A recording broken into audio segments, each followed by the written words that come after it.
Assalamualaikum warahmatullahi wabarakatuh. Baiklah, pada kesempatan kali ini, perkenalkan kami dari kelompok 2 yang beranggotakan Himalda Dwi Cahyani, Arif Dwi Afrizal, dan Intan Sucitra.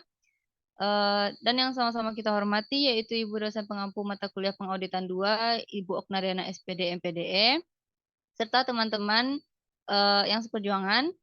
Pada kesempatan kali ini kami akan membahas mengenai audit siklus persediaan dan pergudangan, di mana materi ini akan membahas mengenai yang pertama yaitu fungsi bisnis dan dokumen terkait audit, yang kedua pengaruh e-commerce pada audit persediaan, yang ketiga bagian-bagian yang terdapat pada audit persediaan, yang keempat prosedur analitis akun-akun audit siklus persediaan dan pergudangan, selanjutnya yaitu metodologi untuk merancang pengujian terinci atas saldo, yang keenam merancang dan melaksanakan observasi atas fisik persediaan, yang ketujuh, audit atas penetapan harga dan kompilasi. Dan yang terakhir yaitu penggabungan pengujian.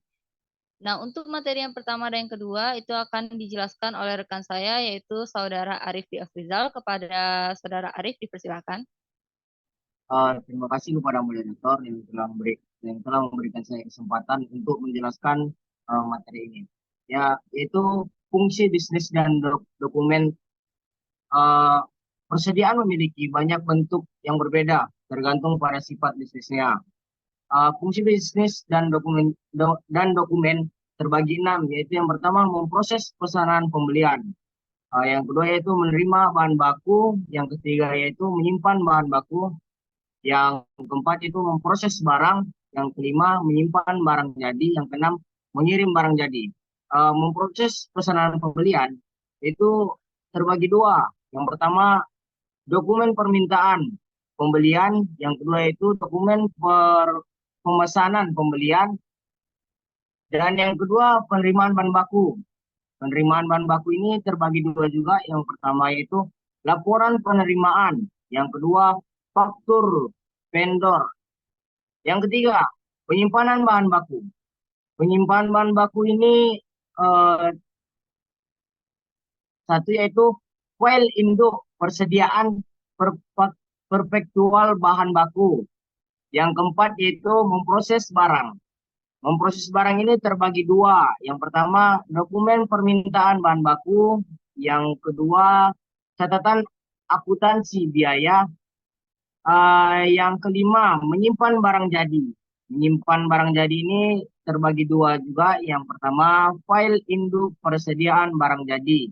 Yang kedua, catatan akuntansi biaya. Yang keenam, pengiriman barang jadi. Pengiriman barang jadi ini terbagi tiga. Yang pertama, dokumen pengiriman. Yang kedua, file induk persediaan barang jadi. Yang ketiga, catatan akuntansi biaya. Selanjutnya, moderator.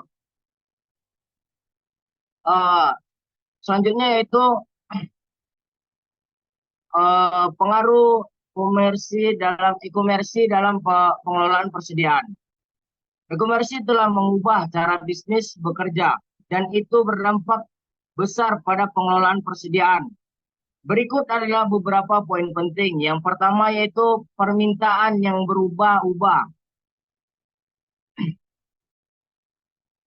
Dibandingkan dengan permintaan tradisional, permintaan online lebih mudah berubah dan lebih tidak terduga. Ini karena variabel seperti promosi, tren media sosial, dan ulasan konsumen dapat mengubah permintaan segera. Yang kedua yaitu siklus pesanan meningkat cepat. Bisnis yang melayani pelanggan pelanggan online mengharapkan pengiriman yang cepat dan efisien, sehingga mereka mempersingkat siklus pesanan mereka dan dari pesanan hingga pengiriman. Yang ketiga yaitu lebih banyak visibility data. Bisnis dapat menggunakan data yang lebih jelas untuk membuat keputusan tentang tingkat persediaan, titik pemesanan ulang, dan metode pencatatan persediaan lainnya. Mungkin sekian dari saya kembalikan ke moderator. Baik, terima kasih saya ucapkan kepada Saudara Arif. Untuk bagian selanjutnya akan saya bacakan sendiri, yaitu bagian-bagian dari audit persediaan. Yang mana yang pertama yaitu mengakuisisi dan mencatat bahan baku, tenaga kerja, dan overhead. Di mana auditor dituntut untuk memahami pengendalian internal terhadap fungsi pemrosesan pesanan pembelian, penerimaan bahan baku, dan penyimpanan bahan baku, kemudian melaksanakan pengujian pengendalian serta pengujian substantif atas transaksi baik dalam siklus akuisisi dan pembayaran maupun siklus penggajian dan personalia. Nah, yang kedua yaitu mentransfer secara internal aset dan biaya, di mana hal ini memproses barang dan menyimpan barang jadi, dan klien memperhitungkan aktivitas tersebut dalam catatan akuntansi biaya. Yang ketiga yaitu mengirimkan barang dan mencatat pendapatan serta biaya. Auditor juga harus memahami dan menguji pengendalian internal terhadap pencatatan pengiriman sebagai bagian dari audit siklus, yang mana prosedur ini digunakan untuk memverifikasi keakuratan pengkreditan ke persediaan yang dicatat dalam file induk persediaan perpetual. Yang keempat, mengamati persediaan secara fisik.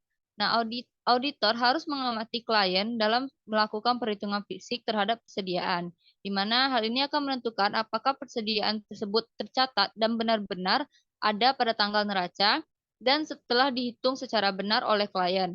Nah, jadi bukti yang paling penting untuk digunakan dalam memverifikasi keberadaan dan perhitungan persediaan adalah pemeriksaan fisik. Yang kelima yaitu menetapkan harga dan mengkompilasi persediaan. Mana auditor dituntut harus melakukan pengujian kompilasi persediaan yang mana pengujian itu untuk memverifikasi apakah perhitungan fisik telah diiktisarkan secara benar. Kuantitas dan harga persediaan telah dikalikan dengan benar dan persediaan yang dikalikan di footing secara benar pada saldo persediaan buku besar umum yang sama. Materi selanjutnya yaitu mengenai prosedur analitis. Nah, prosedur analitis ini dalam pengujian audit siklus persediaan dan pergudangan tujuannya untuk memberikan pemahaman mengenai bisnis dan risiko audit yang berhubungan dengan persediaan dan pergudangan. Hal ini dilakukan untuk mengetahui apakah adanya kemungkinan salah saji yang terdapat pada akun persediaan dan pergudangan, serta menjadi landasan dalam melakukan pengujian substantif terhadap saldo akun persediaan. Nah, dalam pengujian audit ini, dalam prosedur analitis ini terdapat beberapa hal yang dapat dilakukan, yaitu yang pertama, perbandingan rasio persediaan. Hal ini dengan membandingkan perputaran persediaan, menghitung hari persediaan bersih, dan membandingkan rasio margin kotor tahun berjalan dengan tahun sebelumnya. Nah, yang kedua yaitu penggunaan benchmarking dengan membandingkan rasio persediaan perusahaan dengan perusahaan sejenis dalam industri yang sama dan membandingkan praktik pengendalian internal perusahaan dengan praktik terbaik industri. Yang terakhir yaitu penggunaan perangkat lunak audit. Nah, materi selanjutnya yaitu mengenai metodologi untuk merancang pengujian terinci atas saldo atau PJAS. Nah, PJAS ini merupakan bagian penting dari proses audit untuk memastikan bahwa penyajian akun-akun neraca telah benar dan menguji sampel akun untuk memastikan bahwa saldo akun tersebut benar adanya. Metodologi yang digunakan untuk membuat PJAS bervariasi tergantung pada jenis akun dan risiko yang terkait. Nah, ada beberapa tahap yang dapat dilakukan untuk PJAS ini sendiri, yaitu yang pertama, tahap 1, memahami risiko dan mengidentifikasinya. Nah, pada tahap ini terdapat langkah-langkah seperti yang pertama, memahami bisnis dan aktivitas klien. Yang kedua, yaitu menilai risiko pengendalian. Dan yang ketiga, yaitu menentukan salah saji yang dapat ditoleransi. Nah, salah saji ini harus ditentukan oleh auditor untuk akun neraca dan merupakan jumlah salah saji yang dapat ditoleransi dalam laporan keuangan. Nah, pada tahap kedua yaitu menciptakan protokol audit. Protokol audit ini melalui beberapa langkah yaitu memilih metode pemilihan sampel, merancang prosedur audit secara spesifik. Nah, di mana untuk setiap sampel audit, untuk setiap sampel, auditor harus merencanakan prosedur audit khusus yang akan dilakukan. Nah, prosedur ini harus sesuai dengan tujuan dari audit dan risiko yang terkait dengan akun neraca. Nah, tahap terakhir yaitu implementasi protokol audit dan evaluasi hasil. Yang pertama, langkahnya yaitu melaksanakan prosedur audit. Yang kedua, yaitu mengevaluasi hasil. Yang ketiga, yaitu menarik kesimpulan. Nah, berdasarkan hasil pemeriksaan, auditor harus menarik kesimpulan tentang apakah penyajian akun neraca sesuai atau tidaknya. Uh, untuk materi selanjutnya akan dibacakan oleh Saudari Himalda. Kepada Himalda dipersilahkan.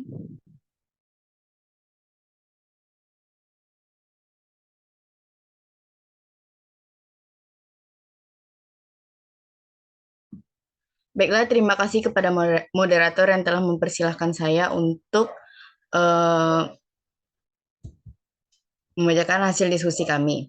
Yang pertama yaitu adalah observasi fisik persediaan, di mana SAS1 AU 331 memberi syarat auditor untuk memeriksa efektivitas metode klien dalam perhitungan persediaan dan mendapatkan keyakinan dari klien atas kuantitas dan kondisi fisik persediaan. Untuk memenuhi persyaratan tersebut, auditor harus yang pertama hadir pada saat klien menghitung persediaan untuk menentukan saldo akhir tahun, yang kedua mengamati prosedur perhitungan klien, yang ketiga melakukan tanya jawab kepada klien tentang prosedur penghitungan mereka. Nah, dalam observasi fisik persediaan ini terdapat poin-poin penting. Yang pertama yaitu adalah pengendalian perhitungan fisik. Pengendalian yang memadai terhadap perhitungan fisik persediaan klien meliputi instruksi klien yang benar untuk melakukan perhitungan fisik, supervisi oleh personil perusahaan yang bertanggung jawab, verifikasi internal yang independen, dan sebagainya. Maka dari itu, auditor perlu memahami pengendalian atas perhitungan persediaan fisik klien sebelum perhitungan persediaan dimulai. Yang kedua yaitu adalah keputusan auditor, di mana keputusan auditor dalam observasi fisik persediaan meliputi memilih prosedur audit, memutuskan waktu prosedur audit, dan yang ketiga menentukan ukuran sampel. Poin penting selanjutnya yaitu adalah memilih item yang akan diuji. Demi memudahkan ukuran sampel dalam observasi fisik, ya, item-item yang akan diuji perlu dipilih. Yang pertama yaitu adalah mengamati perhitungan item-item yang paling signifikan dan sampel representatif dari item persediaan yang umum. Yang kedua yaitu adalah menyelidiki item yang mungkin telah usang ataupun rusak. Lalu yang ketiga, membahas dengan manajemen menyangkut alasan mengeluarkan item-item yang material. Terakhir yaitu adalah pengujian observasi fisik. Untuk melakukan hal ini secara efektif, auditor harus hadir dalam perhitungan fisik yang dilakukan. Jika karyawan tidak mengikuti instruksi persediaan, auditor harus menghubungi penyelia untuk memecahkan masalah atau memodifikasi prosedur observasi fisik. Selanjutnya yaitu adalah penetapan harga dan kompilasi, di mana auditor harus memverifikasi bahwa perhitungan fisik atau kuantitas catatan perpetual sudah diberi harga dan dikompilasi dengan benar. Pengujian harga persediaan mencakup semua pengujian atas harga per unit klien untuk menentukan apakah hal itu sudah benar. Pengujian kompilasi persediaan termasuk menguji ikhtisar perhitungan persediaan klien, menghitung kembali harga dikalikan dengan kuantitas, memfooting ikhtisar persediaan, dan menelusuri total ke buku besar umum. Berikut ini merupakan 3 hal penting dalam audit penetapan harga dan kompilasi. Yang pertama yaitu adalah pengendalian harga dan kompilasi, yang kedua adalah prosedur penetapan harga dan kompilasi, yang ketiga adalah penilaian persediaan. Materi selanjutnya yaitu adalah integrasi pengujian. Nah, dalam integrasi pengujian ini terdapat 5 poin penting. Yang pertama adalah pengujian atas siklus akuisisi dan pembayaran. Auditor melakukan verifikasi pembelian persediaan dan juga mengumpulkan bukti atas akurasi pembelian bahan baku dan seluruh biaya overhead manufaktur kecuali biaya tenaga kerja. Yang kedua yaitu adalah pengujian atas siklus penggajian dan personalia. Auditor melakukan verifikasi pada biaya tenaga kerja langsung yang kondisinya sama diterapkan seperti dalam pembelian tadi. Lalu yang ketiga yaitu adalah pengujian atas siklus penjualan dan penagihan. Sebagian besar pengujian audit atas penyimpanan barang jadi seperti pengiriman dan pencatatan penjualan akan terjadi bila siklus penjualan dan penagihan diuji. Lalu yang keempat yaitu adalah pengujian atas akuntansi biaya. Pengujian atas pencatatan akuntansi biaya dilakukan untuk memverifikasi pengendalian yang memengaruhi persediaan karena audit tidak memverifikasi sebagian dari pengujian atas ketiga siklus sebelumnya. Lalu yang terakhir yaitu adalah persediaan fisik. Dan persediaan fisik, penetapan harga, dan kompilasi. Nah, persediaan fisik, penetapan harga, dan kompilasi ini penting dalam audit persediaan karena salah saji satu aktivitas dapat menghasilkan salah saji pada persediaan dan harga pokok penjualan. Nah, dalam audit, harga pokok penjualan merupakan nilai sisa dari persediaan awal ditambah pembelian bahan baku, biaya tenaga kerja langsung, dan biaya overhead manufaktur yang dikurangi dengan persediaan akhir. Baiklah, sekian materi dari saya kembalikan kepada moderator. Baik, terima kasih saya ucapkan kepada Saudari Himalda. Dengan berakhirnya pemaparan materi dari saya dan rekan-rekan tadi, maka berakhir pula presentasi kami pada saat ini. Bagi teman-teman yang ingin bertanya, silakan di-reply pada forum diskusi. Dan juga terima kasih atas perhatiannya. Saya tutup dengan Assalamualaikum warahmatullahi wabarakatuh.